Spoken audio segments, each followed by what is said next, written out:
Masquera say muri Zimbabwe, welcome to our channel, Zim Confessions and Deep Secrets. Kana kari changa kako kuya paninu channel. Please don't forget to subscribe. Kana uchingwa garoka subscriber. Don't forget to comment and share this video. Nasi muri Zimbabwe takwigirai nyabuda nepa Zambia ya piwa 4 high performance helicopters ne United States of America.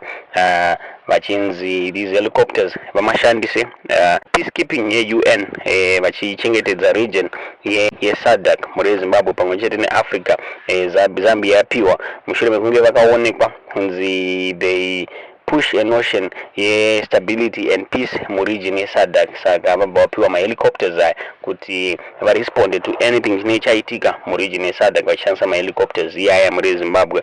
Nyaya yashamisa vanhu vakawanda kuti isupportere yapiwa Zambia ne US chinzi why Zambia iriyo yapiwa ma helicopters aya. Izvi zvabuda mushure mekunge Zambia ne Zimbabwe zvakaita kudhonzerana mushure mekunge vane vazimumba vabuditsa report yaitaura ma elections akarigwa pakaita kuthreatenana kaitika. Ndofunga vane vazimumba vakabuda vachema vachiti upenyu hwavo pana vanhu vari kuthreatena kuvauraya pamwe chete navahaikainde Hichilema chinzi panenge pane kahondo kaida kubuda ipapo. Saka US yabva yasupply ma helicopters for peacekeeping mu SADC region muri Zimbabwe ichipa Zambia. Ndo nyaya yatata kuigirai muzuva ranhasi. Tiudze zvamuri kufunga pamusoro penyaya iyi mu comment section.